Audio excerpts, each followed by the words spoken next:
શાસ્ત્રીજી મહારાજના 4 મહાવાક્યો જે પૂજ્ય મોહન સ્વામી મહારાજે પ્રવર્તાવ્યા છે એની વાતો આપણે ચાલી રહેલી છે. પહેલું મહાવાક્ય આપણે સાંભળ્યું, આ મુંડાવ્યું છે તે અક્ષર પુરુષોત્તમ માટે મુંડાવ્યું છે. એટલે એમાં આપણે નિષ્ઠા અને ઉપાસનાની બધી વાતો સાંભળી કે શાસ્ત્રીજી મહારાજને ઉપાસનાનો કેવી અસ્મિતા હતી કે લીમડીના ઠાકોર સાહેબની સામે પણ વાત કરી દીધી આ વાત કે આ મુંડાવ્યું છે તે અક્ષર પુરુષોત્તમ માટે. એટલે એ વાત આપણે એમાંથી શીખવાની છે, અસ્મિતાની આપણા જીવનમાં. પછી બીજી વાત આવી કે અમે તો અક્ષર પુરુષોત્તમના બળદિયા છીએ. એટલે બળદિયાના આપણે 12 લક્ષણો બધા જોયા તે આપણે બળદ હોવાનું છે એટલે નિમિત્ત બનવાનું છે. ખેડનારા તો ખેડૂત હોય છે, એમ આ બધો સત્સંગના પ્રચાર માટે આપણે નિમિત્ત થવાનું. કાર્ય કરનારા તો મહારાજ સ્વામીના પ્રગટ ગુરુવરી છે. એટલે એમાં આપણે સહનશીલ રહેવાનું હોય છે, આપણે ધર્મીયમાં દ્રઢ રહેવાનું હોય છે, આપણે બધું આ પ્રમાણે એકબીજાની સાથે સમતુલ્ય ભાવથી રહેવાનું છે. બીજાનું કશું જોવું નહીં એ બધી વાત, એ બધી વાતો આપણે બધી સાંભળી અને વેચ્યું વેચાય એટલે નિષ્ઠુર ભાવથી સેવા કરવાની છે. અને પછી છેલ્લે જોયું કે કેટલા ખેતરો ખાલી છે, એમાં જેટલું ખેડીએ એટલું ઓછું છે. એટલે એ દૃષ્ટિથી યોગી મહારાજનો આ સંકલ્પ કે 500 વર્ષમાં દુનિયાનું કોઈ બાકી નહીં હોય કે જ્યાં સ્વામિનારાયણ ભોજન નહીં થતું હોય, તો એમાં નિમિત્ત આપણે બનવાની વાતો એમાંથી શીખ્યા.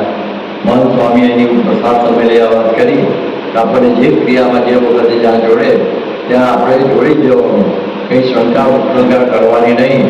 અને એવી વાત સમજ્યા પછી આપણે આગળ આવ્યા કે આ અક્ષર પુરુષોત્તમ માટે તો વેચાઈ જવું પડે તો એ અઘરું છે. ત્રીજું મહાવાક્ય એટલે અક્ષર પુરુષોત્તમ માટે વેચાઈ જવાની વાત આવી. એટલે આપણે હરિશ્ચંદ્ર રાજાની કથા સાંભળી કે સત્યના માટે વેચાઈ ગયેલા. તો આપણે તો અક્ષર પુરુષોત્તમના માટેની વાતો છે. તો એમાં આપણી પરંપરાએ કેવી રીતે આ પરિશ્રમ કર્યા છે બધા અને એની પાછળ વેચાઈ ગયા જેવું બન્યું છે. એટલે એવા બધા દાખલાઓ આપણે બધા જોયા. મહારાજના વખતના, શાસ્ત્રી મહારાજના વખતના, એમના જે ભક્તોના અને આ બધા આપણા પ્રગટ ગુરુવરીઓના જે પ્રસંગોમાં એમના પ્રસંગ આવેલા બધા સંતોની ભક્તો કે જ્યાં લંડનનું મંદિર કરવું હતું ત્યારે સ્વામી બધા વેચાઈ જઈને પણ મંદિર પૂરું કરશે. અને એમાં જ હતા. આપણે ઓસ્ટ્રેલિયાની કાલે વાત કરેલી કે 50% પહેલી પેઢીએ ધર્મ આપવો બહુ અઘરો છે. કેટલું સાહેબ કરવા માટે તો પૈસા ભેગા કરવાનો હોય, એની જગ્યાએ એ બધાને આ ભાવના છે. એટલે એ બધી વાતો આપણે બધી કાલે સાંભળી હતી. એટલે એ પ્રમાણે આ બધું આગળ વધ્યું. એમાં મહંત સ્વામીમાં વાત કરેલી કે આ વિષય જેવું એટલે પક્ષ, સમર્પણ અને અક્ષર પુરુષોત્તમના પ્રચાર કરવા માટે સર્વસ્વનો વિચાર નહીં કરવો, આવી વાતો એમણે કરેલી છે. એટલે આપણે પક્ષ રાખવાનો. આપણે ભગવાન અને ભગવાનના ભક્તનો પક્ષ રાખતા ટકા આપણું વધુ અથવા ઘટો, હવે પછી આપણે માન થાવ કે સન્માન થાવ અને તે જીવો કે મળો, પણ કોઈ રીતે ભગવાન ભગવાનના ભક્તનો પક્ષ મૂકવો નહીં. અને આવી રીતે જે વર્તે છે અને અતિ બળામાં રહેવા જે કામ કરવાથી શત્રુઓ તે પણ બરાબર કમાણી શકતા નથી. તો આ પક્ષની વાતો આપણે બધી વચનામૃતમાં બતાવેલી છે કે ઘણાએ કહ્યું કે એમાં દેહ પડી જાય તો પણ એને અક્ષરધામની પ્રાપ્તિ થાય. નિયમ નિશ્ચય અને પક્ષની વાતો પણ વચનામૃતમાં શ્રીજી મહારાજે ભગવાનના ભક્તનો પક્ષ રાખવો એ બધી વાત કરેલી. એક વખતે વિસનગરની અંદરનો જે ગાયકવાણનો સૂબો હતો લાલદાસ, એ બહુ જ સત્સંગનો વિષય હતો.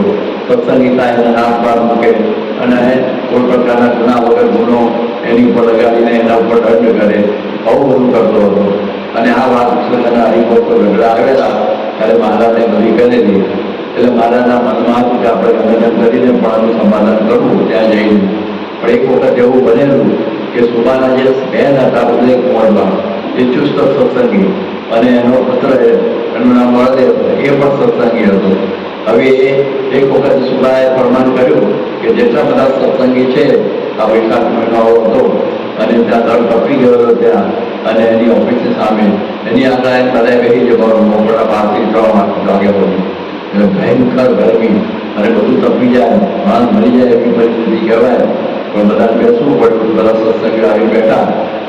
વખતે ઉદયકુમારમાં અને આનો દીકરો એ બળદેવ એ આવીને પણ બેઠા. પટાવાળાએ જોયું અને કહ્યું કે સાહેબ બહેનમાં આવીને બેઠા છે. કે કહે ને કે ઉઠી જાય. તમારે એમ લાગે મારી સગી બહેન અને આ રીતે અમારા દરબારગઢની સામે કે બે મારી આબરૂ છું અને મારું નામ કપાઈ જાય. એટલે એને કહ્યું કે ઉઠી જાઓ તમે. ત્યારે કહ્યું કે જો અમે આ પરમાન છે ભાઈનું કે જેટલા સત્સંગી હોય એટલા બધા તડકે આવીને બેસીએ. તેને કહેજો તમે પણ સત્સંગી છીએ. જ્યારે આ સત્સંગ ઉઠશે ત્યારે ઉઠીશું અમે.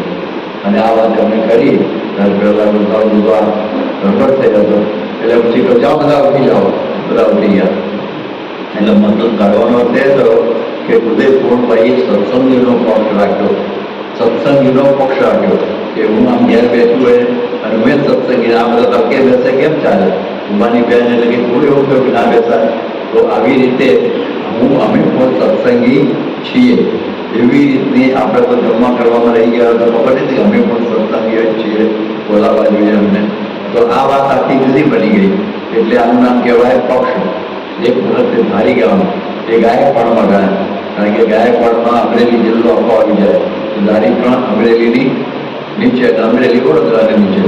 એટલે એ વખતે એક રાઘવજી ભાઈ કરીને હતા અને એમણે એક હવે જઈને એમની સાથે મિત્ર હતા. એટલે એમણે કંઈક ધંધો કરેલો છે ગુનો કપાસનો અને કંઈ ભાવ બેસી ગયા એવું બધું કરવું અને સરકારમાં જે પૈસા ભરવાના હતા એ ભરી શક્યા નહીં. એટલે 500 રૂપિયાનો દંડ ભરતો જેલમાં. હવે બધાને જેલમાં તો નાખ્યા આવો કે પૈસા ભરી દો તમે બધા. તો મહાજનને ખબર પડી જઈનો અને કે આપણે જૈન અંદર છે એટલે 500 રૂપિયા ભરી છોડાવી દીધો. અને પછી અમને ખબર પડી કે પીલાવાળો સ્વામિનારાયણો પણ છે એ વાતો થતી હતી એ અંદર છે. એ બધી ગામના જોડે આપણી વાતો થતી હશે કે તમે માણેકલાલ ભાઈ હતા એમણે આપણે કીધી વાત અને તરત ઘેર ગયા. અને એના બાપને કહ્યું તમારા દીકરા કેટલા હતા આવું શું પૂછે એમને કીધું કે હવે જે પૂછે એ કહેતા પૂછું છું કે તમે આ પ્રમાણે બે હોત તો તમારે પછી શું થાય. તમે કહેતા બે ભાગ કરવા પડતા આવડેનો તો આવું પૂછે. એટલે પ્રેમ છે કે જુઓ આપણો જે સત્સંગી છે ને એ જેલમાં છે એ તિલક ચાલાવાળો છે. એટલે મારો ભાઈ સમજો એને. એટલે એના માટે 500 રૂપિયા આપવાના છે. એટલે એના બાપે તરત આપી દીધા બીજા છોડ્યા અને પૈસા આપી છોડાવી દીધો. શ્રીજી મહારાજને ખબર પડી. શ્રીજી મહારાજ કોઈ ગઢડામાં છાના રહેતા હતા. એટલે એ વખતે એમને કોઈ આવે તો જાઓ કે મહારાજ એ નથી ભુજમાં છે ગુજરાતમાં છે બધા કાઢી મૂકે. પણ કહેલું કે પેલો માણેકલાલ જોવો પડે કાઢતા નહીં મળે. કારણ કે એટલા માટે ઉઠવાનો સમય હતો. અને પછી બધા લોકો કામજાબ કરે તો દાદા પાછા ગયા પોસાઈ ગઈ એટલે બધા માણસો કમું આવે. એટલે મારે છાના જ રહેલા ખબર જ નહીં ક્યાં છે. એટલે મારે ન પડે જ્યાં હોય દાદા પાછળ નાખવું એવી ભાવનાથી હવે રાખેલું. અને એક વખત માણેકલાલ આવી ગયા અને એને મહારાજને પછી ભેગા કર્યા. મારે એને ભેટી પડ્યા અને કોઈ માણેકલાલ તે મને જેલમાં જ છોડાયો. અરે મહારાજ તમે ક્યાં જેલમાં કે તિલક ચાલુ મારું સ્વરૂપ છે. તું તો એને ઓળખતો નહોતો. તિલક ચાલનાની ઓળખને લઈને 500 રૂપિયા ભરી અને એને છોડાયો. એટલે મને છોડાયા બરોબર છે. તો જો આનું નામ કહેવાય પક્ષ. આવો પક્ષ રાખ્યો કહેવાય સત્સંગીનો પક્ષ. એટલે એ વાત સમજવી. એક વખતે વડોદરા છાણી ગામ છે વડોદરાની બાજુમાં. એમાં દયાભાઈ અમીને બહુ આગળ પડતા અને ગાયકવાડને એમની ખુરશી પડે. અને એક બીજા હતા કોકડાના ગોપાલ હતા એમની પણ ગાયકવાડની અંદર વડોદરામાં દરબાર ખંડ જબરદસ્ત એમાં દરબાર હોલ એમાં એમની ખુરશી પડે. આવા બે હવે એ ગાયકવાડનો એક ભાણો હતો એનું નામ ફુલાજી એને બહુ વિચિત્ર હતો. અને એ છે ને એક વખતે એણે દયાભાઈનું અપમાન કર્યું સભામાં. દયાભાઈ અમીન આપણે છાણીના અને એમનું એણે અપમાન કરી નાખ્યું.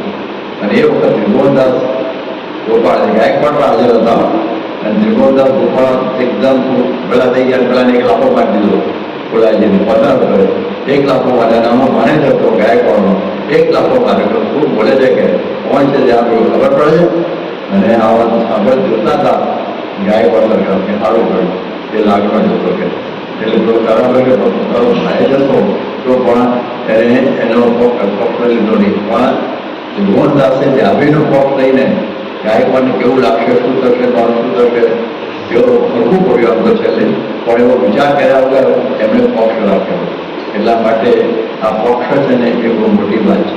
ભગવાનના ભક્તનો પક્ષ રાખવાનો સુખમાં દુઃખમાં તમે તેવા પ્રસંગોની અંદર. એના માટે આપણે આ રહેવું. મામૈયાને મેળામાંની વાતમાં આપણે જાણો છો કે એ વખતે બધા સ્વામિનારાયણ માટે બધા નિવેશ બહુ હતો. આજે પણ બધાને કરવું પડ્યું. એટલું બધું પહેલાંથી ચાલી આવે છે, આપણે ટેવાયેલા છે, એટલો પ્રશ્ન નથી. પણ આ પ્રમાણે એ વખતે બહુ પ્રશ્ન હતો. અને એ વખતે ધંધો પડતા પડતા એ ગામમાં ગયા હતા, ઉદારી ગામમાં. અને એ વખતે એ ડોશીમાં એમના માટે કંઈક જે જમવાનું ગોઠવતા હતા એ ભિક્ષા માગી એ તો ગામમાં વાતો કરતા કરતા અહીં આવેલા. અને પછી ગામના બધા ખબર પડી કે સ્વામિનારાયણના મંદિર ગામમાં ગયા છે, માટે એમને કાઢો. એટલે ખબર પડી કે ડોશીના ગયા છે. એટલે ત્યાં જઈને પહેલાં છળ કે નાખ્યું બધું. અને બધું એનું ખાવાનું પીવાનું માટી પણ બોલી. અને પછી તો સાધુ તો બિચારા ત્યાં જઈને બેઠા તો ભાવોડે. અને આ બધું એમના બે દીકરા આવ્યા ને માને રડતી આવું બધું જોયું. કે શું થયું કે મામાના સાધુ આવેલા અને ગામના ગલગર આ રીતે એમને ખાવાનું દીધું, આવું બધું માર્યા આવું બધું કર્યું. એટલે તરત કહ્યું તો અમારા માટે સંસાર બનાવી દે, છેલ્લો ખાઈને અમે જઈએ. અને પછી ખાઈને બે તલવારો લઈ ગયા. અને જોડે જે કહ્યું તમારા સાધુને કયા મારેલા, કોઈ કોઈ હશે અને મેં મારેલા, તરત એમાં કાપી નાખી ત્યાં ત્યાં. એટલે પાછળ તો પછી થોડા બહુ હતા, બે જ હતા. અને આ લોકો લડાઈમાં બે મરી ગયા. મહારાજને ખબર પડી. એટલે મહારાજ કહ્યું કે અક્ષરધામ થઈ ગયો. અક્ષરધામવાની વાત પક્ષ રાખ્યો. પક્ષ રાખ્યો એટલામાં અક્ષરધામની વાત. બીજું કંઈ એ લોકો કંઈ સત્સંગી નહોતા, યાદ રાખજો. મહારાજીઓના મેળામાં એટલે ખાલી મામાના સાધુ એટલું જ. કારણ કે મા સત્સંગી હતી એટલે મામાનો સત્સંગ લઈને આવેલી. એટલે મામાનો સાધુ કહેવાય ને, મામાના સાધુ બસ એટલો જ પક્ષ. એટલામાં મહારાજે એને અક્ષરધામ આપી દીધું. એટલા માટે આ પક્ષનો આવો બધો મહિમા છે. પૂર્વેથી પણ આપણે બધા જાણીએ છીએ દાખલાનો કે જેમ આ વિભીષણે પોતાના સગા ભાઈનો પક્ષ રાખ્યો અને ભગવાનનો પક્ષ રાખ્યો. વિભીષણ રાવણનો ભાઈ. આપ જુઓ કે ભરતજીએ પોતાની માનો પક્ષ રાખ્યો, રામનો પક્ષ રાખ્યો, કૈકેયીનો ના રાખ્યો. જેવા પૂર્વેના પણ દાખલાઓ આપણે બધા જાણીએ છીએ. એટલે આ પ્રમાણે પક્ષથી બહુ મોટું કાર્ય થાય છે. એટલે આ પક્ષની વાત આપણે જોઈ કે આ જે વાત આવીને કે અક્ષર પુરુષોત્તમ માટે વેચાઈ જવું પડે તો પણ ઓછું છે. તો એક પક્ષ, પછી સમર્પણ. આપણે ઘણી બધી વાતો સાંભળી એ બધા વેચાઈ ગયા. ઘણા બધા તમે જુઓ બધા એવી ઘણી બધી ગઈકાલે બધી વાતો સાંભળી. તરત આચાર્ય બધું સર્વસ્વ સમર્પણ કર્યું. પ્રભુ સ્વામીને બી વ્યાખ્યા કરતા કે આપણે 10નો ભાગ આપીએ ને એ સર્વસ્વ જ છે. આ સર્વસ્વ તમે આપી દો તો એને મંદિરમાં રાખો, માથે પડવા નહીં આવે. ખવડાવો રવાડવાનો ભણાવો તો સર્વસુંદરના માથે આવે, સર્વસ્વ કરી દો. એટલે સ્વામીએ બહુ સારી વ્યાખ્યા કરી કે 10મો 20મો પ્રામાણિકપણે આપો ને તો આપણે સમજવું કે સર્વસ્વ આપી કહેવાય. જે સામાન્ય માણસો છે ને 1000 રૂપિયાનો પગાર હોય તો 100 રૂપિયા ફરીથી આપી દે.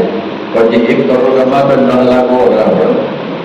એટલે જે આપણે ધર્માદારી ચોરી કરનારા મોટા માણસો હોય છે, નાના વિચાર આપી દે ફિડલ આપવાના. પણ જે અબજ રૂપિયા કમાતો હોય અને એને કરોડ બહુ આપવાના. એટલે એ જરા સમજવાનું કે 10મો 20મો પ્રામાણિકપણે આપીએ એ પણ સર્વસ્વ સમર્પણ કર્યું કહેવાય. એટલે એ રીતે આ પક્ષની વાતો બધી તો ઘણી બધી છે. એક વાત કરી દઉં પછી આપણે આગળ ચાલીએ પાછા. તો એમાં એવું આવે છે કે એક વખતે બહુ દુકાળ પડેલો. મહારાજે બધું વેચવા બધાને કહ્યું દોડધામ કરવાનું બધું. અને એમાં મહેસાણાના બધા જે બાપુ હતા હવે એ બિચારા કંઈ વેચી શક્યા નહોતા. અને પછી તો દુકાળ આવ્યો અને ખાવા ધાન પૈસા હતા પણ પૈસા તો અનાજ નહોતું. મહારાજ પાસે આવ્યા રડતા રડતા. ત્યાં મહારાજે કહ્યું કંઈ વાંધો નહીં એમ કરો. મહારાજે ચિઠ્ઠી લખી દીધી જમશેદપુરમાં ભાઈ રામદાસ સાથે કે આ જે આપણા જે હરિભક્ત આવે છે મહેસાણાના બહુ સત્સંગી છે, પાકા બાપુ, અને આવી પરિસ્થિતિ થઈ છે માટે આ 2 ગાડા ભરીને અનાજ આપજો. અને એ ગાડા લઈને ગયેલા. અને તો ત્યાં ગુજરાતમાં પૈસા ગુજરાતમાં પછી અમુક એ વસ્તુ દુષ્કાળ એ રીતે પડતો હતો. અત્યારે તો બધું ટ્રાન્સપોર્ટેશન બહુ થઈ ગયું એટલે બધું જતું આમ થાય. પછી એની સાથે સલામતી પણ આવી ગઈ. પહેલાં તો બધું વચ્ચે તૂટી લે, કોઈ લઈ જાય તો વચ્ચે તૂટી લે અને ટ્રાન્સપોર્ટેશન બધું સારું નહીં. એટલે અત્યારે તો બહુ એવો દુષ્કાળની બહુ મોટી અસર ન થાય. પહેલી વખતે ગુજરાતમાં બહુ હતું કંઈ મોકલવાની તકલીફ હતી એટલે એ પહોંચતું નહોતું. એટલે બધા બહુ મળતા હતા કાઠિયાવાડમાં. એટલે ગયા હરિભક્ત ગાળા ભરી દીધા, પછી એમણે પૈસા લઈ ગયા સોના મારું એવું કંઈ કે લો પૈસા. એ કહેવાય આવા સમયે જો ભગવાન ભક્ત મોક્ષ ના રાખ્યો તો તમારી ભક્તિ છે નહીં, માટે આ તમારી જરૂર નથી, પૈસાની તમે લઈ જાઓ પાછું, અને આ બધું શું કહેવાય પૈસા અને આ ગાડા લઈ જાઓ, તારું નામ કહેવાય મોક્ષ. ગમે તેવી વિષમ પરિસ્થિતિની અંદર પણ આવા બધા જે હરિભક્તો હતા કે પક્ષ રાખતા ભગવાનના ભક્તોનો. એક વખતે એક રમૂજી પ્રસંગ એવો બનેલો કે અહીંયા શ્રીજી ભોળાની આપણી જમીનો એને સાચવવા માટે મોટાભાઈ બધા હતા, રાવણ સ્વામી આવે, સિંહભાઈ બધા આવે, અને એમાં બધા જિલ્લાના કાઠિયાવાડના બધા હરિભક્તો રચાયેલા ઉગામેટ છે, પાટણા છે, બીજા બધા ગામો છે બધા, એના બધા વસેલા ખેડૂતો બધા સત્સંગી વસોડા ના હોય મિક્સચર ગુણ ભાવો એની જમીનો સાચવે. પછી તો એમની 7,000 વીઘા હતી, 7,000 વીઘા. જો અત્યારે વખતે તો સંસ્થાઓ ક્યાંને ક્યાં જતી રહેવા, પણ પછી ઘણું ધારાનો કાયદો આવે ખેડે એની જમીન રે બધી આપણી સંપૂર્ણ જતી રહી. હા, સંપૂર્ણ એટલું જ. હવે આવી પરિસ્થિતિ હતી તો એક વખત જ્યારે હતી જમીન ત્યારેની વાત છે, ત્યાં ઓળખો છે સાબરમતીનું, ત્યાં બ્રહ્મસ્વામી નસીબભાઈ બધા ત્યાં જોવા નીકળેલા, અને એ વખતે એક ભીખાભાઈ પહોંચાભાઈ એક હું આ બુદ્ધિવાળા સત્સંગે ત્યાં હતો, અને સ્વામી સાહેબ બોલવામાં આખા બોલાયા હતા. એટલે આ પ્રમાણે જેમ સ્વામી બોલી જાય એ સ્વામી પ્રદેશ આવ્યા કરે, તમે પ્રદેશ થઈ ગયા કાગળ લખ્યો, વિશાલ સંભાળ્યો, અને સંભાળ્યો તો છે જ ને, પણ આવું બધું જે બધું બોલે એવો હતો, પણ પ્રેમ ખરો સ્વામી માટે ભાવના કરું. હવે એ વખતે એને કંઈક આવી એની ભાષા એવી હતી આઉટસ્પોકન ખોળામાં, એને લઈને નારના જે પટેલ હતા ડુંગરભેટના ભાઈઓ એ ટેકરા ઉપર હતા, એને ઉપર એની સાથે બોલી ગયો એટલે જલાનાને દેશો તો કે હાથમાં લાગમાં આવે ને તારે પતાવી દેવો ભીખાને. અને એ બધું જોયું કે પ્રભુસ્વામી સાથે ભીખો આવ્યો હતો, અને પેલા પટેલે આવી જોયું હાથમાં ડાબો લઈ ઉપડ્યા, આ વખત એને પતાવી દઈએ. અને સ્વામીએ જોયું પ્રભુસ્વામી તો ભીખા ભાગી જાઓ, ભાગી જા, કારણ કે આ તો બધા છે ને જો બધે નાના પડા મારી નાખશે. એની એક સ્પેશિયલ ગાળ હતી, કૂતરીની હાવને હું એટલે વડામાં મને એવું બોલતો, કૂતરીની હાવને એમ બોલે, અને રવારી કૂતરી ક્યારે વગર આ બધા આવે છે. અને પછી તો પેલા નજીક આવી ગયા અને ભીખા લાગે મારું પ્રભુ તો મોત જ છે, એટલે છેલ્લે જઈ ગયું. એટલે તું ક્યાં મોકળો હતો ને એને પાક મોકળ જતો રહે, એટલે તો જવા માટે પેલા નજીક આવી ગયા, એકદમ નજીક આવી ગયા અને ભીખાને પકડવા માંડે. અને ત્યાં સ્વામી ભીખાની આડા આવ્યા, મોટો ભાઈ ભાગ્યો અને સ્વામી આડા આવી ગયા, અને પેલા વાના ભરેલા આવેલા તો સ્વામીને એકદમ ભટકાયા. એટલે સ્વામી બે ગોઠવણા થઈ ગયા નદીમાં, રેતીમાં બે ગોઠવણા થઈ ગયા. એટલે પેલા એકદમ સ્તબ્ધ થઈ ગયા. પેલા પટેલો એમને કે સ્વામી સાથે કઈ લેવા દેવા નથી, તું ક્યાં માનતા હતા સ્વામીનું? સ્વામી સાથે કોઈ પ્રશ્ન નતો, આ તો ભટકાઈ ગયા હતા પેલા માનતા પહેલા પેલું એ ટાઈમ મળ્યો ને વગડો પાકી ગયો, એટલો ટાઈમ મળ્યો શબ્દ કરવો પડી ગયો સ્વામી તમારો વાંક નથી, અને પેલું બાજુ મીઠો બચી ગયો. ને તો જો વચ્ચે સ્વામી ના પડ્યા મીઠો સ્વામીની હાજરીમાં જ અક્ષરધામમાં પહોંચી જાય. એટલે આવો પક્ષ સ્વામી ગોઠવણા થઈ ગયા, પણ બચી ગયું છે. એટલે આગળ બેઠા સ્વામીનું આવો પક્ષની બાબતો હતી. એટલે ઘણા બધા પક્ષના પ્રસંગો બધા આપણા ત્યાં છે. પણ હવે આપણે ત્રીજા ઉપર જઈએ, ચોથું મહાવાક્ય. ચોથું મહાવાક્ય શું લખેલું કે અક્ષર પુરુષોત્તમની કથા મારા માથા ઉપર બેસીને કરે જાય શું જાણું. તો આપણે આ વાત સમજવાની, એની પૂર્વ ભૂમિકા એવી બનેલી છે કે આ કેવી રીતે બનેલું કે અમદાવાદની અંદર દર શ્રાવણ મહિનામાં કથા હંમેશા શાસ્ત્રી મહારાજ કરતા, એવો નિયમ જ હતો કે દર શ્રાવણ મહિનામાં શાસ્ત્રી મહારાજ કથા કરે. અને એ વખતે ચંપકભાઈ છે, વિનાયક ત્રિવેદી છે, પછી ગંગાજીભાઈ ચોખાણ છે, ને બધા હરિભક્તો પ્રેમી બધા હતા, પ્રેમજી ભગત બીજા બધા કંચન ભગતને બધા. એટલે બધા એક વખતે બોલાવે. તો આ વખતે પણ શાસ્ત્રી મહારાજને 1992ની અંદર ત્યાં બોલાવેલા. અને અધિક તો પણ આજે અધિક શ્રાવણના બદલે અધિક ભાદરવો હતો, ભાદરવોમાં અધિક હતો, એટલે અધિક પાંચી પ્રમાણ સારી કહેવાય. એટલે પછી અધિક પાંચી પારે અમે એમને બોલાવેલા. અને એ વખતે આ પ્રમાણે એ આ ભાદરવો 1992ની આ સાલ છે. અને આપણે શાહપુર કહેવાય છે ને, આપણું શાહીબાગ કહેવાય છે, આવા શાહપુર કહેવાય. અને એમાં કાશી વિશ્વનાથનું મંદિર છે, હજી પણ છે, પાછળ નદી છે. એટલે કાશી વિશ્વનાથના મંદિરમાં આપણે ઘણી વખત પારાયણ કરીએ. આપણે ઉપર જતા હજી તો આપણે બધા સ્થાનો થઈ ગયા એટલે કોઈ જરૂર પડતી નથી, પણ પહેલાં તો ત્યાં જ થતી હતી. એટલે ત્યાં કથા હતી અને એ વખતે સવારે સત્સંગ યોગ વાંચે, સાંજે કાશી ભાગવત વાંચ્યા પોતે. અને ત્યાર પછી ભાગવતના 2-3 અધ્યાય વાંચીને પછી શું કરે એટલે એ વખતે પ્રોફેસર જેઠાલાલ ચિમનલાલ સ્વામિનારાયણ બહુ કરવા માટે બાળક સ્વામિનારાયણ લખતા. એટલે એ પછી એમણે અક્ષર પુરુષોત્તમ ચરિતમ નામનો એક ગ્રંથ બનાવેલો. એ ગ્રંથ એની ઉપર બેસીને વાંચે સંસ્કૃતમાં. હવે આ ગ્રંથની જરા કથા સાંભળી લઈએ તો આ ગ્રંથ શું છે? અક્ષર પુરુષોત્તમ ચરિતમ ને પ્રોફેસર જેઠાલાલ સ્વામિનારાયણ કોણ છે એની થોડી કથા આપણે બધા જરા સાંભળી લઈએ તો ખ્યાલ આવે તો કેવી રીતનું આ પ્રકારનો પ્રસંગ બનેલો. તો આ પ્રમાણે એવું બનેલું કે આપણે બધાને ખ્યાલ છે કે શાસ્ત્રી મહારાજ જ્યારે આ બધી અક્ષર પુરુષોત્તમ ભોગેજી મહારાજની બધી વાતો કરતા ત્યારે બધાને ખૂબ દ્વેષ હતો. અને ભોગેજી મહારાજ પિતાના સ્વામીના અતિ અપાર મહિમાની વાતો કરતા અક્ષર પુરાણી. એમના માટે પણ ભોગેજી માટે પણ બધાને દ્વેષ હતો. આ બધા જૂનો બધો ઇતિહાસ જાણો છો. તો એ વખતે ભોગેજી મહારાજને આ જ વાત પ્રમાણે આ સત્યનારાયણ સ્વામી અક્ષર છે એવી વાત ભોગતજી મહારાજને ભોગતજી મહારાજે પવિત્રાનંદ સ્વામીને કહેલી. અને પવિત્રાનંદ સ્વામી ઘરમાં આવી વાત થઈ ગયા. હવે આને તો ઘણા ચમકાઈ બદલો જાઓ. પછી બધાને વિમુખ કરવામાં આવ્યું ત્યાં 3 જણા તો માની ગયા. ગોટનભાઈ કોઠારી છે, લક્ષ્મીજી મહારાજ છે, સુકાનંદ છે, બરોબર કે ભાઈ માધવ સ્વામીઓને ના પડી તો નહીં કરવા આવી વળી. પછી પણ કે મારી આવું બોલ્યો છે મારે એને વિમુખ કરવો જ છે. એટલે ઠાકર કરતા સ્વામી તો નીકળી ગયા અને આ બધું એમને વિમુખ કરવામાં આવ્યા. એટલે જુનાગઢ છોડવું પડ્યું એમને. આપણી બધી કાંદા સાંભળીએ છીએ. અને પેલો કોઈ શ્વેત સદગુરુ સાધુ હતો એને જે ભાગવા આપ્યું લાડવાનું એ છેદના લાડવા કરી નાખેલા. આવું બધું થયેલું. પરંતુ એ બધું તો થયું અને શાસ્ત્રી મહારાજ પછી તો આ પ્રમાણે એમને બધું થયું કે આ પછી એમને જોડા કરાવેલા અને પાછા લીધા અને બધું વસ્તુ થયું. અને પછી તો ભિખારીલાલજી મહારાજના શાસ્ત્રી મહારાજ વિશે ઘણો બધો ભાવ હતો. અને એ વખતે 1953ની સાલ હતી. વિક્રમ સંવત 1953. હજી શાસ્ત્રી મહારાજ વડતાલમાં યાદ રાખજો. અને એ વખતે આ પ્રમાણે શાસ્ત્રી ભોગતજી મહારાજજી મહારાજને ત્યાં બોલાવવાના હતા. ક્યાં આગળ? જુનાગઢમાં. જુનાગઢમાં બોલાવવાનું એવું હતું કે જુનાગઢના કોઠારી ગજેરા ગામના મૂળ એમનું નામ હતું જીભાઈ રણછોડભાઈ. એ ત્યાગી કહેવાય, પાર્ષદ હોય તો કોઠારી હોય. એટલે એના બાપના નામ સાથે બોલાયા વખતે એ પદ્ધતિ હતી ત્યાં. એટલે જીભાઈ ત્યાં કોઠારી હતા, મુખ્ય કોઠારી. અને કોઠારીનો ખૂબ પાવર હતો, સાધુ એનાથી ધ્રુજે એવી પ્રકારના આ કોઠારી કાળીમાં ગયું કરો એવી પ્રકારની તાકાત એની પાસે. એટલે પેલા ગવર્નર જેવા કહેવાય, ના કલેક્ટર જેવા કહેવાય. ભૂષણભાઈ કોઠારી ગવર્નર અને આ કલેક્ટર કહેવાય. એટલે એવો બધો પાવર હતો એમની પાસે. એટલે એમને વિઠાલાલજી મહારાજને બોલાવવાના હતા. એટલે જીભાઈ શાસ્ત્રી મહારાજ જે જીભાઈ છે ભોગતજીના પણ શિષ્ય બની ગયેલા.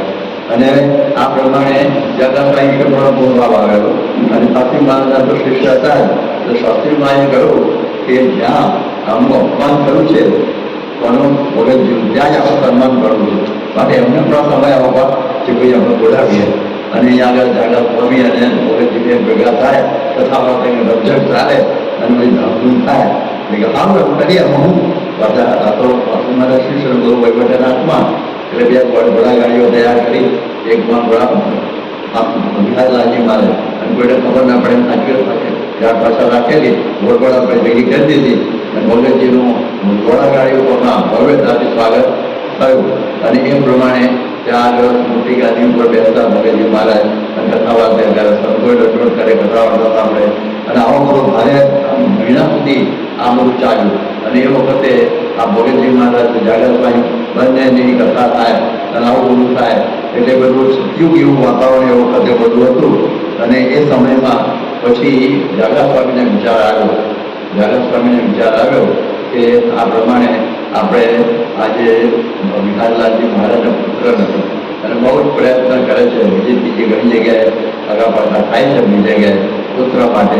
તો પછી આપણે આ પ્રમાણે એમને એવું કહેવડાવીએ કે અક્ષર પુરુષોત્તમની જ્યોતિઓ બદલાવે અને અક્ષર પુરુષોત્તમના મહેમાનો એક ગ્રંથ કરાવે તો પછી એમને મહાપુરુષ જેવા બે દીકરા આપી દઈએ આપણે.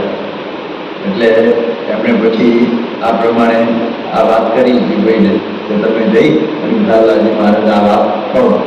સાથે મારે કેટલા જાગરાપન પાસે અને એ વખતે જીભાઈ ગયા અને જીભાઈએ વાત કરી વિઠ્ઠલદાસજી મહારાજને કે આ જાગરાપનનો સંકલ્પ છે તો તમે આ કામ કરો.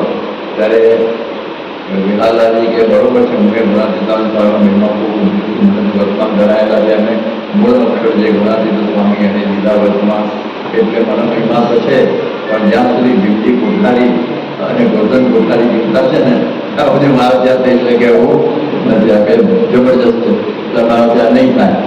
એટલે નિરાશ થઈ અને પછી આવ્યા અને એ વખતે ત્યાં પગ ઢીલા જોયા તો જાગરભાઈ પૂછ્યું શું થયું કે આવું થયું. એટલે પછી જાગરભાઈ એકદમ નિરાશ થઈ ગયા. ત્યાં સાધુમાં બેઠેલા એને કીધું આ કામ તું ના કરું. મને કેવી રીતે થાય, અમારે એક પૈસાનું પત્તું જોઈતું હોય પોસ્ટકાર્ડ, એક પૈસાનું મળતું હોય આઠ બસો નિંદન છે બધા, એટલે એક પૈસાનું પત્તું જોઈતું હોય મેં કોઠારી પાસે જઈએ. ત્યારે કોઠારી કે શું છે પણ તમારે શું બધા કે અલગ પગલમાં જવાના છે, તમારે ક્યાં પહેલા છોકરા છે કે લખવાના હોય કાગળ પહેલાં કાગળ લેવા આવ્યા છે. એટલે અમે પણ બોલ્યા ને બે જઈએ અડધો કલાક પછી ગયો આવે એમ કેમ પત્તું ફેંકે. આ દશા એક પૈસાના પત્તાની માટે અમારી હોય તો લાખો રૂપિયાના મંદિરો કરવાના આવું કરવું આ અમારાથી લાભ બને. ત્યારે એ વખતે જે ભાઈ પણ હતા રાગળમાં હતા શાસ્ત્રી બાદ ચડાવ અને એ વખતે શાસ્ત્રી બોલ્યું આપણે કહ્યું કે તમે સંકલ્પ કરો અને આ બધા પૂરા કરશે મહારાજ. અને એમે જો તમને ભગતજી મળ્યા છે એટલે સંકલ્પ ન કરો તો તમારી ખોટ અને પૂરા ન કરીએ તો તમારી ખોટ. તમને પછી આ બોલેલા આ રેકોર્ડિંગમાં છે, શાસ્ત્રીમાંના રેકોર્ડિંગમાં છે, તમને ભગતજી મહારાજ મળ્યા છે એટલે કાર્ય થશે. એટલે મૂર્તિઓ દૂર થઈ ગયો તો આપણે જાણે 5 મંદિરો થયા.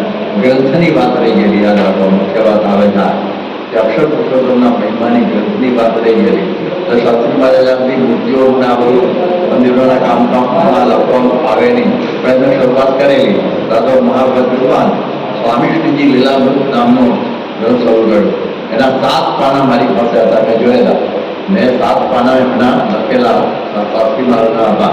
પછી અમદાવાદમાંથી જતા રહ્યા કાંગાજી પીતા ગુમ થઈ ગયા, હજી નથી કરતા. મને બહુ વસ્તુ જે કરું એટલે એમને શરૂઆત કરેલી પણ પછી પૂરું થયું નહીં. પછી એવું બન્યું કે એ વખતે પેટલાદના એક શાસ્ત્રી હતા, પેટલાદના, એમનું નામ હતું રામકૃષ્ણ અને પંડિત હતા. એને કહ્યું તમે આ લાવો, તમે આ ગ્રંથ બનાવો. એટલે કે કરો પૈસા આપવાનું કર્યું એટલે પણ તમે જતા રહ્યા થોડી વારમાં એટલે પડી ગયું. પછી આ પ્રમાણે માયાદત્ત પાંડે એ ભારતના ઉમરાના હતા અને ત્યાં પાઠશાળા કરવી હતી એટલે ખંડપાળો કરવા ગુજરાતમાં આવેલા અને શાસ્ત્રીમાં સમાધિ પ્રકરણ જોઈને ખૂબ જ પ્રભાવિત થયેલા સમાધિ. અને પછી શાસ્ત્રીમાના બહુ અનુરાગી બની ગયેલા અને વિદ્વાન હતા. અમુકને થોડું સસુર ભણાવેલું. એમણે કહ્યું તમે કરો, પણ એને પાછું અલમોડા જવાની પાછળ કામ હતું એટલે કે એ પણ રહી ગયું. હવે જીભાઈ છે ને, જીભાઈ રણછોડ છે ને, એ વડતાલ છોડીને પછી શાસ્ત્રીમાં જ ભેગા આવી ગયેલા. ઘણા બધા કોઠારી આવે મેં ગઈકાલે વાત કરી ધ્યાન હતો એ બધા કોઠારીઓ આવેલા મને એટલે એમણે પછી વિલ કરેલું પોતાનું. એમની ઉંમર 65 વર્ષની ઉંમરે વિલ કરેલું. હું હવે કર્યું કામ છું પણ મારી આટલી ઈચ્છાઓ પૂરી કરજો. એમાં કહ્યું કે હું દાદા સ્વામીની હાજરીમાં હું હાજર હતો અને અક્ષર પુરુષોત્તમના મહિમાના ગ્રંથ બનાવવાની વાત થઈ એટલે હું હાજર હતો. એટલે હજી બરાબર નથી તો હવે શ્રીજી સ્વરૂપદાસે પૂરો કર્યો. ખબર છે શ્રીજી સ્વરૂપદાસ વાળા બહુ નાના ગામના મોરજી પીરનું નામ સાધુ રહેલા અને પછી બહુ મહાવિદ્વાન બનાવેલા શાસ્ત્રીબાઈ કામમાં ભણાવીને. અને આપણે તો હોશિયાર હતા અને બહુ પ્રભાવ કુશળ પણ બહુ હતા અને વિદ્વાન પણ હતા. એટલે એમને પછી હવે કરવાનું કહ્યું પણ એમને પણ બીજી બધી પ્રવૃત્તિઓને લઈને એમનાથી પણ થયું નહીં. હવે શું કરું આ તો રહી ગયું એમને એમ. અને પછી તો એવું બન્યું કે અમદાવાદમાં એક પ્રોફેસર હતા જેઠાલાલ ચીમનલાલ પટેલ એને કડવા બોર્ડમાં રહેતા અને બધા કેટલી જૂનો સત્સંગ એમનો અમદાવાદ દેવનો.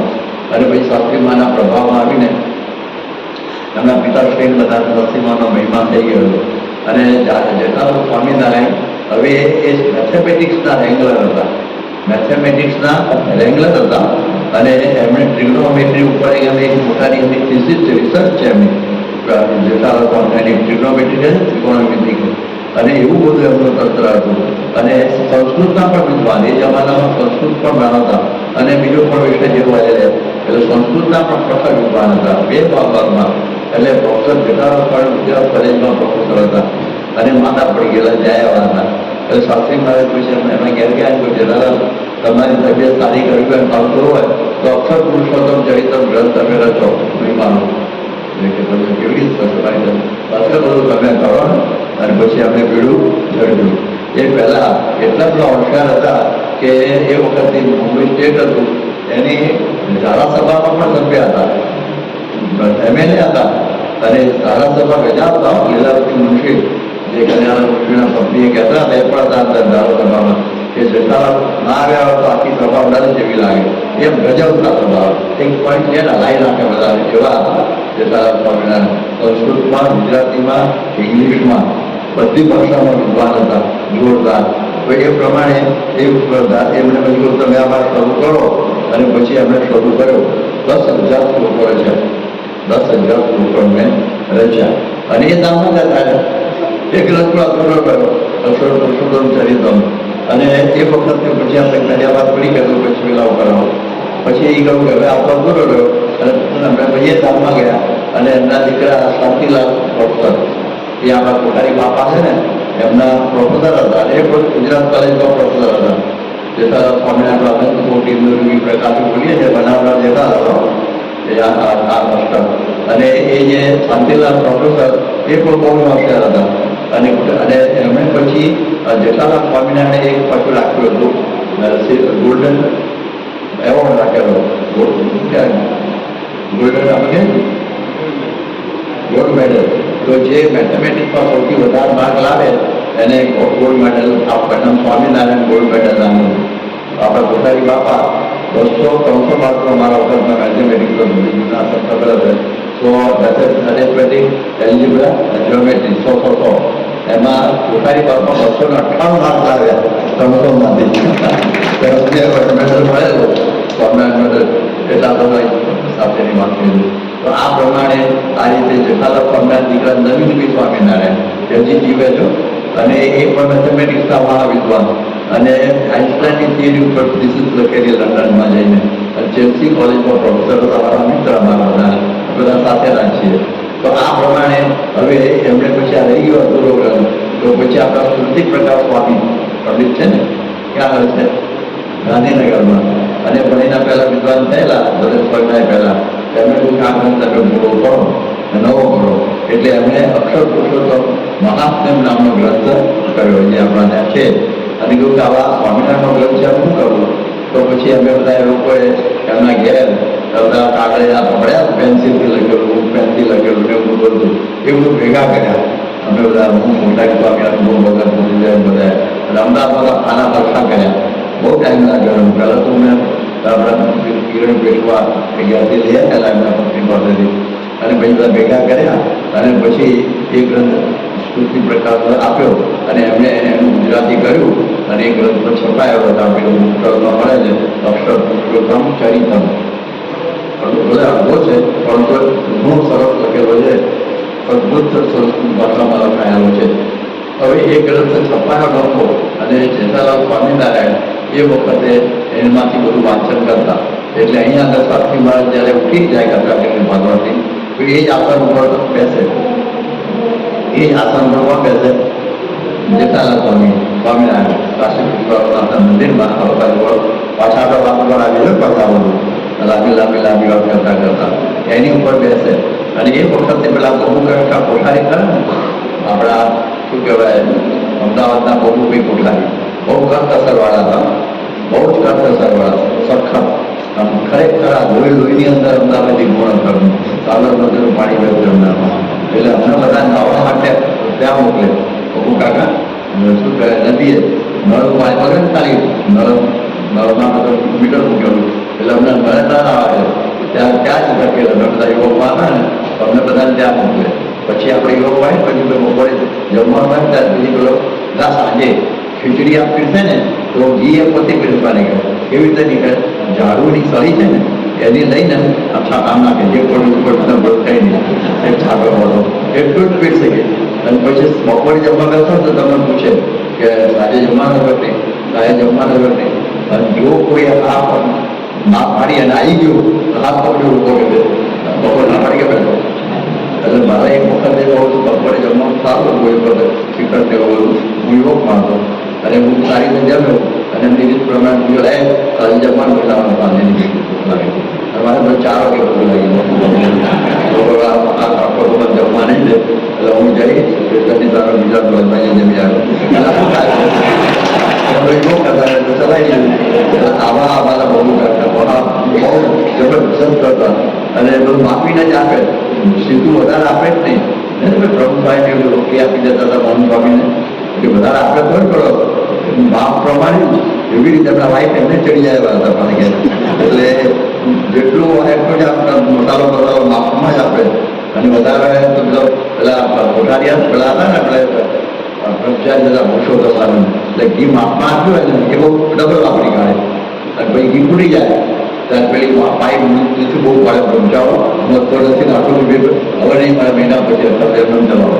તો એવી પ્રકારના હતા એનો અનુભવ કાકા.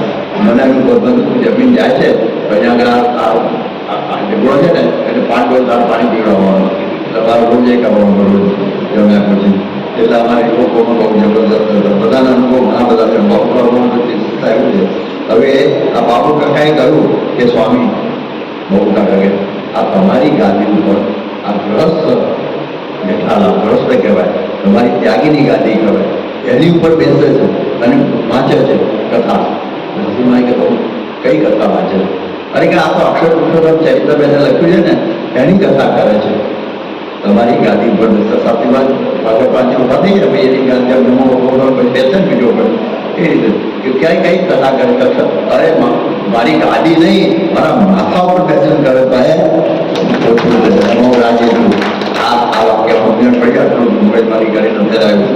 એટલે એ પ્રમાણે આનો વાત એવી થઈ ગઈ કે આની વાત આમ સમજણ પડી કે અક્ષર પુરુષોત્તમ વાત મારા માથા ઉપર બેસીને કરે તો પણ ઓછું છે. તો આપણને ગ્રંથનો મહિમાઓ સમજણ પડી કે કયો ગ્રંથ છે, મહારાજ સ્વામીના મહિમાનો ગ્રંથ છે. એ ગ્રંથનો મહિમા બરોબર સમજવું જોઈએ.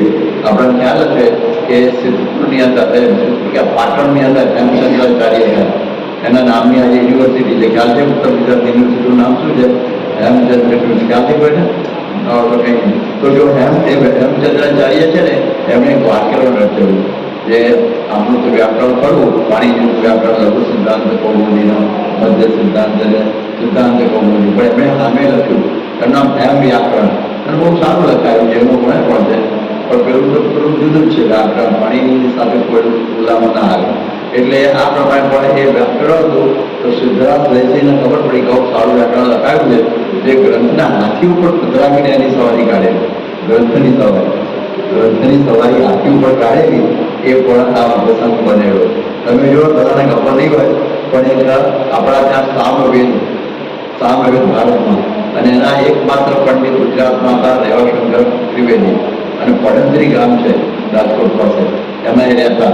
અને મને ખબર પડી કે પડંદરીમાં રેવાશંકર રહે છે. હું ગયો આપણી પાસે ત્યારે ખબર પડી કે રેવાશંકર સાવ સામાન્ય ઘરમાં ઉપર દરિયાવાળા ઘરમાં રહેતા હતા, પણ કેટલા મહાન વિદ્વાન હતા સામવેદના નામો વાંચેલા. અને એની વાત જર્મનીને ખબર પડી એટલે જર્મનીએ એનું આખું રેકોર્ડિંગ કરાવી લીધેલું ઓરિજિનલ સામવેદનું, પેલા આવરો સાથે ઉચ્ચારણ સાથે. એની 2 કેસેટ મને એમના ભત્રીજા આપેલી પણ કંઈક ગુમ થઈ ગઈ છે. પણ પછી આ મૈસૂરના મહારાજા જયચામરાજ વાડિયા મહારાજા, એને ખબર પડી મૈસૂર મહારાજાને કે સામવેદનો પંડિત ગુજરાતમાં, એને ત્યાં બોલાવી મૈસૂરમાં હાથી ઉપર એની સવારી કાઢેલી, એની હાથી ઉપર સવારી. પછી સત્તાને ખબર પડી ભૂષણ નામની ડિગ્રી પણ આપી એમને. એવા મહાવિદ્વાન યોગ બાપા પાસે લઈ ગયો શંકરભાઈને. તો ગ્રંથનો આટલો બધો મહિમા તમે જો શીખો છે એમાં ગ્રંથ સાહેબ હોય છે, ખબર છે? હા, તમે બધા ગયા છે બોલવાના પ્રોગ્રામ આપણે પાસે કરી જવા, પછી પેલા એને લોકો આમાં ચામર આપે, ખબર છે? આમાં કાઢે. ગ્રંથોનો કેટલો બધો મહિમા. એમને ત્યાં મૂર્તિ નથી હોતી, ગ્રંથ જ મૂર્તિ, ગ્રંથ સાહેબ એમનું બધું કરે. આપણે જો મહિમા કેટલો બધો. આહિયાની જીવનસંઘ છે ને એ નાલંદા આવેલા, અને ત્યાં નાલંદા એના પોતાની વિદ્યાપીઠ પેલી છે ને પેલી કઈ હતી પેલી કરાચીમાં અંદર જતી રહી તક્ષશિલા, એ આપણી હિન્દુઓની હતી, આ બૌદ્ધની હતી. હવે એના પોતાના ગ્રંથો લઈ જતા હતા અને મહાનમાં ભાવ વધી ગયો એટલે બધાએ કહ્યું કે થોડું નાખી દો સત્તામાં, એટલે તો ડૂબે એવું છે. ત્યારે તરત પુસ્તકો નાખી દો બધા, ત્યારે કે ભાઈ અમે પડી જઈએ છીએ પુસ્તકો પહોંચાડજો ચાઇનામાં. ગ્રંથો એટલો બધો ભાઈમાં પછી તો માર્ક બધું લઈ ગયું પહોંચી ગયું બધું, પણ ધણીમાં એટલો બધો પુસ્તકો ના માગી દીધા. તમે કહેતા હો તો તમે પડી જાય અંદર. તો જો ગ્રંથો મહિમા, ગ્રંથોથી સંસ્કૃતિ બચે છે, ગ્રંથોથી આ નિષ્ઠા બચે છે. એટલે શાસ્ત્રીમાં અક્ષર પુરુષોત્તમના ગ્રંથો આટલો બધો મહિમા ખબર પડી. અક્ષર પુરુષોત્તમના ગ્રંથોનો મહિમા, અક્ષર પુરુષોત્તમની વાતો તો શ્રીજી મહારાજે કરેલી, બરોબર. પછી તો એને આ પ્રમાણે વાતો જ કરતા હતા, એમને કોઈ ફાયદો કરતા પણ એનું કોઈ મૂર્ત, કોઈ શાસ્ત્ર સ્વરૂપ બનેલું અને મૂર્ત સ્વરૂપ નહીં બનેલું. અને પછી આ તો ઉપાદ કરું છું કે ખાલી વાતો વાતો વાતો વાતો પછી ગમે તેમ બદલાઈ જાય. વાતોમાં તો થતું અત્યારે થઈ જાય, ગમે તેટલું ગરબડ થવાનું અનુભવ થાય ને વાતોમાં તો બદલાઈ જાય ને. જેમ આપણે નીકળી માત્ર રમૂજ કરતા અહીંયા વાત કરે અને પેલા 100 માર્ક પછીના 50 પછીની ક્યાં વાત બદલાઈ ગયો હોય ખબર. અને ક્યાં બોલવાને ક્યાં બોલવાને ક્યાં છેલ્લે કંઈક જુદું જ આવ્યું હોય એવો પ્રયોગ કરે છે ને આપણે ત્યાં મંડળમાં. હા, એક વાત અહીં કહ્યું હોય થોડી અહીંયા દાખલા તરીકે સર્વ મંગાયા દીપકને વાત કરી, આને કહી પેલાને કહી કે તૃત્ય પણ જ આવે કઈ ને કઈ વાત બદલાઈ જાય. આજે ના પ્રયોગ તો એવી રીતે વાતોમાં આવું થઈ જાય. તો શાસ્ત્રી મહારાજે બહાર નીકળી મોટા મોટું કામ એ કર્યું કે અક્ષર પુરુષોત્તમના મૂર્તિઓ બદલાવી દીધી. અને એ પણ કેવી 22 મણની હો આ બધી મૂર્તિઓ છે ને. પેલી શું કહેવાય, આરતી તો કંઈ ખંડન બંધન થાય, આમાં શું થાય આખી બાકી ખોલી નથી, હવે ખોલી થાય એ આખી 22 મણની અક્ષર પુરુષોત્તમની ગામડાની મુક્તની મૂર્તિઓ બદલાવી દીધી. એટલે સિદ્ધાંતને મૂર્ત સ્વરૂપ આવ્યું. શું આવ્યું? સિદ્ધાંતને મૂર્ત સ્વરૂપ આવ્યું. પહેલાં વાતો હતી, પછી શું થયું? મૂર્તિઓ થઈ. મૂર્તિઓના નામ બદલાય નહીં. દાખલા તરીકે અહીંયા આગળ દ્વારિકાની અંદર જે રણછોડ હજારો વર્ષો થઈ ગયા રણછોડ, કેદારનાથ એટલે કેદારનાથ, બદ્રીનાથ બદ્રીનાથ. મૂર્તિ ઉપર કોઈ ભાષ્ય ના થાય, પેઢી ઉપર કોઈ નિરૂપણ ના થાય, જે નામ હોય એ જ રહે. એટલે એ તો થઈ ગયું, શાસ્ત્રી મહારાજે કામ કર્યું. પણ હવે સંપ્રદાય કોને કહેવાય? તો જેની પાસે ગીતા ઉપનિષદ અને ધર્મસૂત્રો ઉપર ભાષ્ય હોય એનું નામ સંપ્રદાય કહેવાય. એવું શંકરાચાર્યજીએ સરસ રીતે ગોઠવી દીધેલું. તો આપણી પાસે આ ભાષ્ય નહોતા, ઉપાન સ્વામીને બધા કરેલા, પણ રામાનુજના ભાષ્યો જ રીતે ભાષ્યો બનાવેલા સમયની એ વખતે રૂપ પ્રમાણે. પણ પછી થયું કે એના ભાષ્યો થવા જોઈએ, તો પછી એ ભાષ્યોની રચના અમુક સ્વામી મહારાજે આપણા શું કહેવાય આપણી પાસે કરાવવા લાગી, આપણા ભદ્રેશ સ્વામી પાસે. મેં તો થીસીસ લખેલી, મેં આગળ વાત કરી દીધી, ખાલી થીસીસ જ લખેલી અને એમાં ખાલી સિદ્ધાંત જ કરેલો, એના ઉપર એમને બધી ભાષ્યો કર્યા. અને એ ભાષ્યો થયા એટલે આપણો સંપ્રદાય કહેવાયો. એટલે એનું હવે શાસ્ત્રીય ઓપ મળ્યો. પહેલાં વાતો હતી, પછી મૂર્તિઓ હતી એટલે મૂર્ત સ્વરૂપ થયું, અને હવે એ સિદ્ધાંતને શાસ્ત્રીય ઓપ મળ્યો. ઓપ કહે છે ને, ઓપ ચડાવે છે, સોનું ચડાવે છે ને, એવી રીતે ઓપ મળ્યો. એટલે એ વાત આવી. હવે જેનો કોઈ પાછળ વાંધો આપણા ભારત વર્ષમાં જૂનામાં જૂના કહેવાય શું કહેવાય? આપણા વેદો કહેવાય. જૂનામાં જૂનામાં છે વેદો, અને એ વેદો છે ને એનાથી આપણી વૈદિક સંસ્કૃતિ કહેવાય છે. એની શું કહેવાય? વૈદિક સંસ્કૃતિ. એ જ પ્રમાણે આપણું જીવન આપણે બધા ઢાળેલું છે અત્યારે. કારણ કે એમાં ધર્મ, અર્થ, કામ અને મોક્ષ ચારેય પુરુષાર્થની વાતો કરેલી. ધર્મ એટલે શું શું ખાવું ને શું ના ખાવું, શું પીવું ને શું ન પીવું. આપણા ઘરમાં બધી સ્ત્રીઓ હોય પણ આને માં કહેવાય, એને બેન કહેવાય, એને પત્ની કહેવાય. એ બધું આપણને વેદોએ શીખવાડ્યું. એટલે ધર્મથી શીખવાડ્યું. પછી શીખવાડ્યું અર્થ. પૈસો તો જોઈએ ને, એવો ધર્મથી જે બને નહીં. એટલા માટે ધર્મે અર્થ સંપાદનીય, ધર્મ પ્રમાણે પૈસો પેદા કરવો. એટલે એ પ્રમાણે અર્થની વાત આવી. પૈસા ખૂબ મળતા હોય પણ અઢાર નથી આવતા હોય લેવા નહીં. સત્તાપતિમાં કહ્યું ને અતિ ગુરી પાલન ધર્મ ધર્મા પીતમ જેના એ છે ને, આપણે ધર્મ કરતા કતરખાના ધર્મ પૈસા બહુ મળતા ના કરાય. અમે પડી પછી કંઈ એવી ખોટી બાબતો આવીને પછી પૈસો ઉમોડવા હોય એ ધંધો ના કરે, ધર્મ કરે ઘણું કરવું. એવી રીતે આ પ્રમાણે એવી રીતે ધર્મ પ્રમાણે અર્થ પેદા કરવો. સ્મગલિંગનું પૈસો પેદા કરો, લાંચનો પૈસો પેદા કરો, એ બધું. પછી કામના ધર્મ અને કામ જેટલો પગાર હોય એ પ્રમાણે આયોજન કરવું. તો પગાર 100 રૂપિયા 1000 નો હોય, અંદર 2000ની કામના કરો તો દુઃખ પામો, શું બધું થઈ જાય. એટલે અર્થ, ધર્મ, અર્થ, કામ. અને છેલ્લું શું આવ્યું? મોક્ષ. એટલે મોક્ષ છેલ્લે કરવો એમ નહીં, આ કરતા કરતા મોક્ષ તરફ દ્રષ્ટિ કરવી અને મોક્ષ માટે શોધોમાં સત્પુરુષ પોતાના સદગુરુ કહેવાવી. ગચ્છેદ સ્વત્રિયમ બ્રહ્મષ્ટમ એના અક્ષરમ વેદમ સત્યમ ધ્રુવતા તત્વો બ્રહ્મ વિજ્ઞાન. એટલે ગુરુ બતાવ્યા આપણે વેદોએ. એટલે ગુરુ થકી મોક્ષ પણ પ્રાપ્ત કરવાનો. આ બધી વાતોથી આપણે પશુથી જુદા પડી ગયા. પશુઓ માટે તો ધર્મ નથી હોતા, કોઈ પશુ સંહિતા નથી, માનવ સંહિતાઓ છે. સમજણ ભાઈ, પશુઓ કોઈ આની બાજુ ચાલે, જમણી બાજુ ચાલે, આપણી ગાડીએ ડાબી બાજુ ચલાવવી પડે. તો એ પ્રમાણે આ રીતે આ ચારેય પુરુષાર્થની વાતો વેદે આપણે કરી. થોડી વાત આજે 2-5 મિનિટ વધશે રહેવા છે. તો પછી શું થયું કે પછી વેદો છે ને એક વખતે પેલો છે ને રાક્ષસો તો ને એ લઈ ગયો. હયગ્રીવ નામનો દાનવ, હયગ્રીવ નામનો દાનવ બ્રહ્માને ઊંઘ આવી ગયેલી. બ્રહ્માંડની 100 વર્ષની આવરદા છે, એમાં રોગ થાય ને એકમાં ત્રિલોકનો નાશ થઈ જાય. ભગવાનનું વચન વાંચી જતો ગયા છે. તો એમાં બ્રહ્માને રાત્રે ઊંઘ આવી. એટલે ઊંઘમાં વેદો મોઢામાંથી નીકળી ગયા. શું થઈ? બહાર નીકળી ગયા. હયગ્રીવ નામનો દાનવ એને લઈ ગયો. વેદો ગયા એટલે સંસ્કૃતિ ગઈ. યાદ રાખજો, વેદો ગયા એટલે સંસ્કૃતિ જતી રહી. આખી સંસ્કૃતિ જતી રહી. ભગવાનની ચિંતા થઈ એટલે ભગવાને એ વખતે મત્સ્યાવતાર ધારણ કર્યો. કયો? લાંબી કથા છે ભાગવતમાં. મત્સ્યાવતાર ધારણ કર્યો અને હયગ્રીવ દાનવને મારી અને વેદો લઈ પાછા બ્રહ્માને આવ્યા કે આ પ્રમાણે બધું હતા યથા ભગવાન તમારી લખ્યું છે પ્રમાણે બધું પ્રવર્તાવો. તો ભગવાને એની રક્ષા કરી. સમજભાઈ, વેદોની રક્ષા પણ કરી, ભગવાને કરી. તો જેની રક્ષા ભગવાન કરનારા હોય ને એ કોઈ સંસ્કૃતિ નાશ પામે નહીં. યદા યદા હિ ધર્મસ્ય ગ્લાનિર્ભવતિ ભારત અભ્યુત્થાનમ અધર્મસ્ય તદા પાનમ સુજાનમ. જ્યારે જ્યારે અધર્મ આવી જાય, જ્યારે વૈદિક સંસ્કૃતિ ઉપર તકલીફ આવી જાય, ધીરે જેવા તનાવો લઈ જાય અથવા વિદેશના લોકો લઈ જાય, ત્યારે એ વખતે ભગવાન કહે છે હું પોતે જ પ્રગટ થઉં છું. તો આ આપણી સંસ્કૃતિની રક્ષા કરવા માટે ભગવાન પોતે જન્મ લે છે. એટલે ગીતાને એને શાશ્વત ધર્મ ગોપતા, શાશ્વત ધર્મ ગોપતા કયા કૃષ્ણને. એટલે ધર્મના હંમેશ માટેના ગોપતા એટલે રક્ષક કોણ છે? ભગવાન.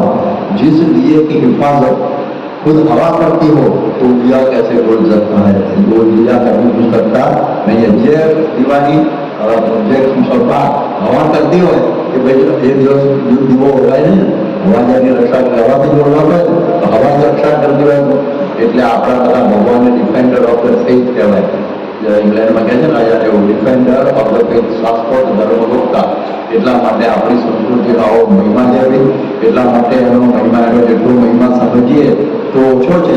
એક વખત બોર્ન હેસ્ટિંગ્સે કહેલું કે બધા ગ્રંથો નાશ પામી જાય પણ એક જો ગીતા બચી જાય તો ફરીથી સંસ્કૃતિ ઊભી થશે.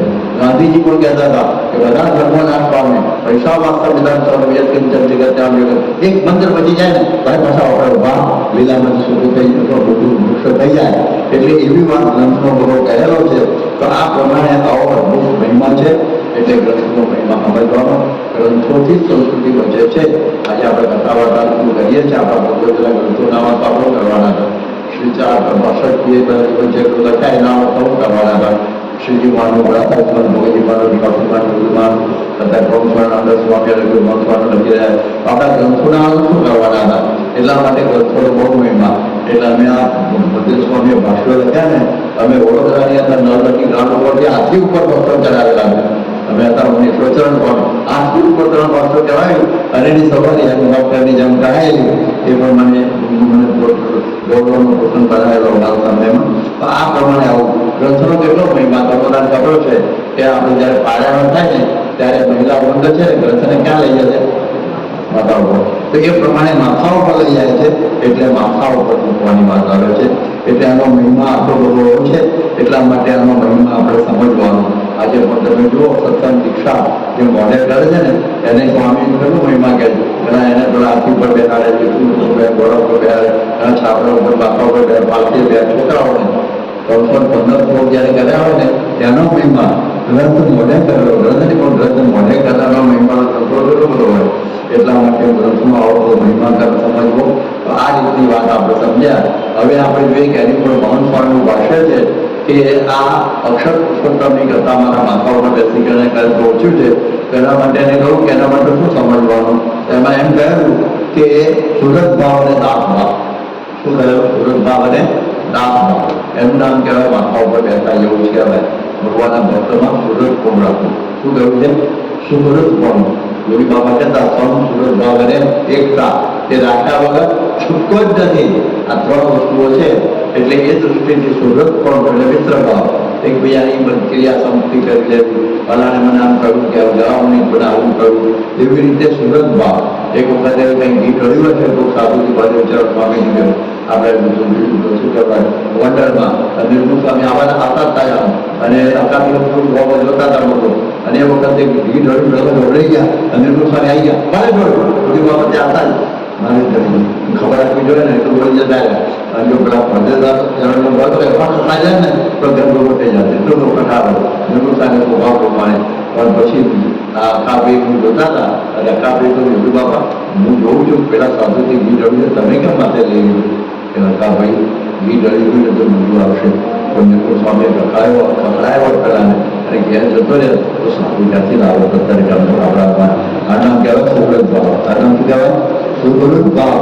બીજાનો વાંક પોતાના માથે લઈ લેવો. આ તો આપણે બીજાને ઉડાડી દઈએ આપણે જુદી વાત છે. તો આ પ્રમાણે સુરત કરો પોતાના એટલે એક પ્રકારનો સુરત ભાવ. રાજાના કુંવરીને પેલા પોતાના કુંવરી બધું બાપા વાત કરતા હતા ને એ સુરત ભાવની વાત કરતા કે સુરત ભાવ હોય તો ઘણું બધું કાર્ય.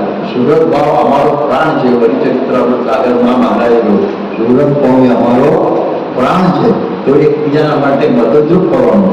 અમે હમણાં હતા એના પર પોતાને કઈ કરીએ બે આ બધા પૂર્વીય દેશોની અંદર શાસ્ત્રી મહારાજ મનસવારી ગયા હતા એ યાત્રાનું નામ જ રાખ્યું હતું સુરત યાત્રા. 2005 સુરત યાત્રા નામ શું હતું? સુરત યાત્રા એવું નામ પાડેલું. મેલબર્નની અંદર સાગર પટેલ હતા એને ટીબી થયેલું તો કોણ ખબર રાખે ટીબી થયેલાની તો મિતુલ પટેલ હતો એને ઘેર રાખ્યો અને સાજા કર્યા ત્યાં સુધી એની સેવા કરી. ઓકલેન્ડની અંદર સૌનક પટેલ હતા બાળ સંચાલક ભણવામાં બહુ તેજસ્વી યુનિવર્સિટીને પહેલા વર્ષમાં પ્રવેશ મળી ગયો. હવે તો એની પાછળ 300 મિત્રો પાછળ રહી ગયા છે. 3 મિત્રો પાછળ રહી ગયા છે અને મારો નંબર આગળ આવ્યો. એક વર્ષ ડ્રોપ લીધો બધા સાથે રહેવો પડે એટલે આવું તો કરતો હોય તો કર્યું એને. બ્રિસ્બેનની અંદર ધર્મેન્દ્રભાઈ અને સચિનભાઈને ખબર પડી કે એ ગરીબ ભક્તને ઘર નથી અને તેની પાસે પૈસાની તાત્કાલિક સગવડ નથી. આપણે પૈસા લઈ દીધા. આ સુરત ભાવ. આ સુરત ભાવ. શિરડીમાં એક વિવેક ઠાકર નામે ગુરુભાવી રાજકોટથી ભલાનો પડતાલીને આવેલો અને એ બધી બહુ તકલીફમાં આપેલો. પેલા પિતરાય ભાઈ પણ ખબર રાખતો હતો તો પછી એ વખતે આ બધા એને આપણા જે અતુલભાઈએ એને ઘેર રાખી અને એની સેવા કરી. એડિલેડની અંદર એક પિયુષભાઈ હતા અને જોબ માટે બહુ સંઘર્ષ હતો એને. જ્યારે ત્યાં તો બહુ સંઘર્ષ હોય ને વહીવટનું પ્રદેશમાં છે અને ત્યાં આગળ વૈભવભાઈ ને નવી જોબ મળેલી અને પગાર પણ બહુ સારો હતો. પછી એને એના બોસને કહ્યું કે જો મારી જોબ છે પગાર મને સારો આપો પણ મારો એક સત્સંગી છે એ બીજા બહુ સંઘર્ષ કરશે એને નોકરી નથી પાછું જોબ થયું છે તો મારી જોબ એને આપી દો પણ તું બહુ બીજી બોલી કાઢશે એટલે એવું હા અને પોતાની જોબ પેલા ટ્રાન્સફર કરી આપી કારણ કે એવડાનું નામ સુરત ભાવ. ગોલ્ડ કોસ્ટની અંદર એક રાજુભાઈ હતા એક જૈન ભાઈ હતા અમરભાઈ માલદેવ એને એવો સાચવ્યો કે જબરજસ્ત સાચવ્યો. હવે અમરભાઈની પત્નીને પ્રસવ કરવાનો હતો એટલે 2 મહિના સુધી ટિફિન પહોંચાડ્યો. એ સત્સંગી થઈ ગયા જૈન. પવન છે ને આ નામના એક કાવરા નામના પંજાબીને સાચવ્યો એ પણ સત્સંગી થઈ ગયો અને હવે જલંધર પ્રતિષ્ઠા પણ આવ્યો અમે હતા. હવે એક વખતે ગોલ્ડ કોસ્ટમાં સત્યજીત ગોહિલ એ ગુરુભાવીની પત્નીને પેટમાં મૃત બાળક જન્મ્યું એટલે વિકાસના પત્નીએ રજા લઈને એની સેવા કરેલી. પથ્થરની અંદર કેનબરાનો એક યુવક હતો હિમાંશુ એને ફ્રેક્ચર થયું. 6 માઇલ દૂર હોસ્પિટલમાં એને મૂકવામાં આવ્યો ફ્રેક્ચર થયેલો. તો સત્સંગ એનું તાજી જમવાનું 3 ટાઈમ પહોંચાડતા 6 માઇલ મારા પહેરી દેલા. આ કેવો સુરત ભાવ કહેવાય. અર્પિત નામના યુવકે નીલ શાહને ઘેર રાખ્યો સત્સંગી થઈ ગયો. દિવ્યેશ પંચાલ સિડનીમાં ઘર ખાલી કરવાનું કહ્યું. દવે પોતાના ત્યાં 3 વીક રાખ્યો. કેનબરામાં બે બ્રહ્મભટ્ટ એક પ્રતિકને પોતાને ઘેર 4 મહિના રાખ્યો. આ તો દાખલાવાળો પાર નથી બધા. ત્યાં આપણે ખાલી ઓસ્ટ્રેલિયાની વાત કરી બાકી લંડનમાં અમેરિકા અમેરિકામાં, હિન્દુસ્તાનમાં આ બધી જ જગ્યાએ એવા સદભાવથી આપણા સંતો હરિભક્તો પૂજારી સાથે વર્તે છે. તો આજે આ સત્સંગ આજે આખો ઉપવાસના પામે છે. આટલો બધો આપણો સત્સંગ દેશ વિદેશમાં ડંકા વાગે છે. એનું કારણ છે કે આ સમસ્વરૂપ ભાવને એકતા. એટલે આપણું જે મહાસ્વામી કહે છે, મહાસ્વામી પ્રમુખ કહેતા કે અમારો સંત કોઈ તોડી શકે એવું નથી. એટલે આપણો સંપ એવો જોરદાર છે બધો, એને લઈને સમસ્વરૂપ બાબત એકતા બધું લગભગ કરતું જ છે. તો એને લઈને આ બધું કાર્ય અદભુત થાય છે. પરદેશની અંદર પણ છે, અમેરિકામાં પણ બધાને એકબીજાને સાચવી રહે છે. આપણે દુનિયાની અંદર પણ આવી રીતે બધા દાખલાઓ રોજ પણ સમય નથી આપણે પસાર થાય તમે ગયા પણ તો આપણે પણ આ જે વાત આવી એ 4 મહાવાક્યો યાદ રહ્યા. ઊંડા વિશે અક્ષર પુરુષોત્તમ માટે અક્ષર પુરુષોત્તમના ભારતીયા, અક્ષર પુરુષોત્તમ માટે વેચાય જેવું તો પણ બધું છે. અને છેલ્લે આવ્યું કે આ પ્રમાણે આપણે એ કથા માથા ઉપર બેસીને કરે તો ઓછું છે. એનું મન સ્વામીએ કરેલી એક ટિપ્પણી એ પણ આપણે એની પર થોડું જોઈ લીધું તો આપણા જીવનમાં આ 4 મહાવાક્યો સિદ્ધ થાય એ મારા સ્વામી મનસાઈ મહારાજને પ્રાર્થના. ભગવાનની જય.